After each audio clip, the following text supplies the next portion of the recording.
മാപ്പിള എന്ന് പറഞ്ഞാൽ മലബാറിൽ മുക്കുവ സമുദായത്തിൽ നിന്നും മതം മാറിയവരാണ്. അങ്ങനെ മുക്കുവ സമുദായത്തിൽ നിന്നും മതം മാറിയ മാപ്പിള വിഭാഗത്തിനാണ് സംവരണം.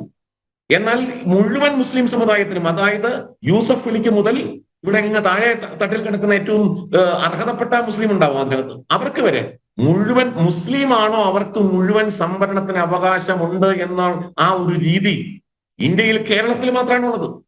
ഇന്ത്യയിൽ കേരളത്തിൽ മാത്രമാണുള്ളത്. 82 ജാതികളെ മുസ്ലിം സമുദായത്തിൽ മണ്ഡൽ കമ്മീഷൻ കണ്ടെത്തിയിട്ടുണ്ട്. 82 ജാതികളെ. ആ 82 ജാതികളിൽ കേരളത്തിലുള്ളത് മാപ്പിള വിഭാഗം മാത്രമാണ്. പക്ഷെ മുഴുവൻ മുസ്ലിം ജനവിഭാഗത്തിനും സംവരണം എന്ന് പറയുന്നത് പ്രീണനമല്ലേ? അതിപ്പോഴും തുടർന്നുകൊണ്ടിരിക്കുകയല്ലേ? ഇപ്പൊ മുസ്ലിം ഒരു സംഘടന സുപ്രീം കോടതിയിൽ ഒരു പരാതി കൊടുത്തു. ഞങ്ങൾക്ക് 12% സംവരണം പോരാ, ഞങ്ങൾ ഈഴവരെക്കാൾ കൂടുതൽ ജനസംഖ്യയുള്ളവരാണ്, ഞങ്ങൾക്ക് ജനസംഖ്യാനുപാതികമായിട്ട് സംവരണം വർദ്ധിപ്പിക്കണം എന്ന അവകാശവാദവുമായിട്ട് അവർ സുപ്രീം കോടതിയിൽ പോയി. സുപ്രീം കോടതി കേരള ഹൈക്കോടതിയെ സമീപിക്കാൻ പറഞ്ഞു. കേരള ഹൈക്കോടതിയിൽ ഇപ്പൊ കേസ് നടന്നുകൊണ്ടിരിക്കുകയാണ്. അപ്പൊ അതിന്റെ എന്താണ് അർത്ഥം? ഏതടിസ്ഥാനത്തിലാണ്? ഞാൻ അനിൽ നമ്പ്യാർ, എനിക്ക് കുറച്ച് നേരത്തെ പോകാനുള്ളത് കൊണ്ട് ഞാൻ ഒരു കണക്ക് പറയാം. ഇവിടെ കേരളത്തിലെ സാമൂഹ്യ സാമ്പത്തിക economical and social cultural survey ഈ അടുത്ത കാലത്ത് നടന്നിട്ടില്ല. എന്നാൽ നടന്നു ഒരു 8 വർഷം മുമ്പ് 2016 സച്ചാർ കമ്മിറ്റിക്കും 10 വർഷം ശേഷം, മണ്ഡൽ കമ്മീഷനും ഒരു 40 വർഷത്തിന് ശേഷം കേരളത്തിൽ ഒരു സോഷ്യോ എക്കോണമിക് കൾച്ചറൽ സർവേ നടന്നു. ആ സർവേ നടത്തിയത് ആരാണെന്ന് അറിയാമോ?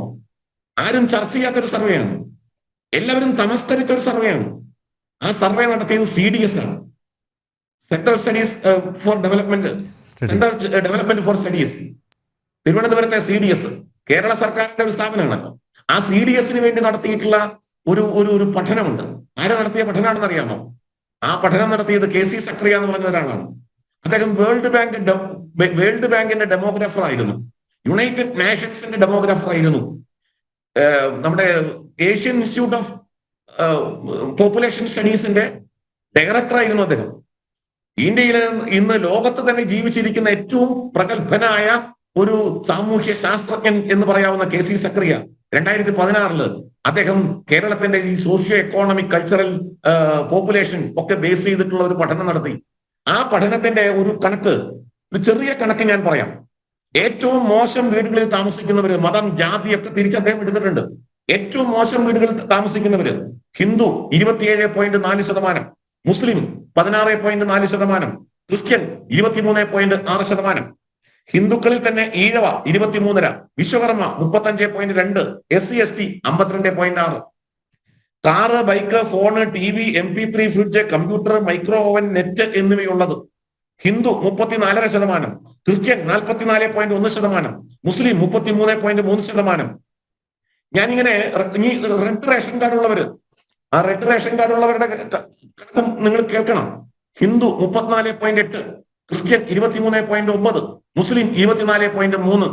ഈ കണക്കുകളിലൊക്കെ മുസ്ലിം സമൂഹം ഹിന്ദുക്കളെക്കാൾ ഏറെ മുന്നിലാണ്. 2014 KMS കേരള മൈഗ്രേഷൻ സർവേ അനുസരിച്ച് ഇന്ത്യയിലേക്ക് വരുന്ന റെമിറ്റൻസ് ഉണ്ട്. ആ റെമിറ്റൻസ് ഹിന്ദുവിന്റെ, അതായത് വിദേശത്തുള്ള ആളുകളുടെ പണം കേരളത്തിലേക്ക് വരുന്നതിനെ സംബന്ധിച്ചിട്ടാണ്. വിദേശത്ത് ജോലി ചെയ്യുന്നവർ അയക്കുന്ന പണം. മൊത്തം ഹിന്ദുക്കള് 8,72,900, ക്രിസ്ത്യാനികള് 5,37,902, മുസ്ലിങ്ങള് 9,90,383. ഇവരയക്കുന്ന പണം ശരാശരി ഒരു ഹിന്ദു വീടിന് 58,993 രൂപ, ക്രിസ്ത്യൻ വീടിന് 1,02,246 രൂപ, ഒരു മുസ്ലിം വീടിന് 1,49,253 രൂപ. ഞാനിതിന്റെ സമയമില്ലാത്തതുകൊണ്ടാണ് ബാക്കി വിശദ വിവരങ്ങൾ പറയാത്തത്. എന്റെ കയ്യിൽ ഇതിന്റെ മുഴുവൻ കണക്കുണ്ട്. ചേഞ്ചിങ് കേരള എന്ന് പറഞ്ഞിട്ട് അനിൽ നമ്പ്യാർ, ചേഞ്ചിങ് കേരള എന്ന് പറഞ്ഞിട്ട് അദ്ദേഹം അത് ഒരു പുസ്തകമാക്കിയിട്ടുണ്ട്. Changing Kerala, population growth and economic development of religious denominations. ഈ പുസ്തകം വായിക്കണം. ഈ പുസ്തകം കേരളത്തിന്റെ പാഠപുസ്തകമാക്കാൻ സാധിക്കണം. കേരളത്തിലെ ഓരോ ജനവിഭാഗവും പഠിക്കണം. എങ്ങനെയാണ് ഇപ്പൊ കേരളത്തിന്റെ സോഷ്യോ എക്കോണമിക് സിറ്റുവേഷൻ, ഒരു സാമൂഹ്യ സാമ്പത്തിക സർവേ നടത്താൻ തയ്യാറുണ്ടോ കേരള സർക്കാർ? അപ്പോ അങ്ങേറ്റം സമ്മർദ്ദ ശക്തി ഉപയോഗിച്ചുകൊണ്ട് മുഴുവൻ അവകാശങ്ങളും പിടിച്ചു വാങ്ങുകയാണ്. അവരുടെ താളത്തിനനുസരിച്ച് തുള്ളുകയാണ്. ഇപ്പൊ സുപ്രഭാതത്തിന്റെ എഡിറ്റോറിയൽ വന്നു. സുപ്രഭാതത്തിന്റെ എഡിറ്റോറിയലില് യഥാർത്ഥത്തിൽ അവർ ഭീഷണി മുഴക്കുന്നത് എന്താ? വെള്ളാപ്പള്ളി നടേശനെ മൈക്രോ ഫിനാൻസിന്റെ കേസിൽ എന്ത് അറസ്റ്റ് ചെയ്യാത്ത ഇടതുപക്ഷ സർക്കാരിനോട് ചോദ്യമാണ്. ഇടതുപക്ഷ സർക്കാരിനോട് ചോദിക്കുകയാണ്, മൈക്രോ ഫിനാൻസിൽ വെള്ളാപ്പള്ളി നടേശനെ അറസ്റ്റ് ചെയ്യാത്തത് എന്താണ്? പിന്നെ പറയുന്നത് എന്താണെന്ന് അറിയാമോ? നായർ സമുദായമാണ് കേരളത്തിലെ അവകാശങ്ങൾ മുഴുവൻ കൈയടക്കി വെച്ചിരിക്കുന്നത്. സവർണർ കൈയടക്കി വെച്ചിരിക്കുന്നതാണ്. ആ സവർണർ കൈയടക്കി വെച്ചിരിക്കുന്ന അവകാശത്തെ കുറിച്ച് ഈ SNDPയുടെ ഈഴവ സമൂഹത്തിന് എന്താണ് പറയാനുള്ളതെന്നാണ്. മുസ്ലിം സംഘടനകളിൽ സുപ്രഭാതം ഉദ്ദേശിക്കുന്നത് എന്താ? നായരും ഈഴവനും തമ്മിൽ സ്പർദ്ധ ഉണ്ടാകണം, സംഘർഷം ഉണ്ടാകണം, തമ്മിലടിക്കണം, ജാതികൾ തമ്മിലടിക്കണം, ഹിന്ദുക്കളിലെ ജാതികൾ തമ്മിലടിക്കണം. ഇതല്ലേ ഉദ്ദേശം?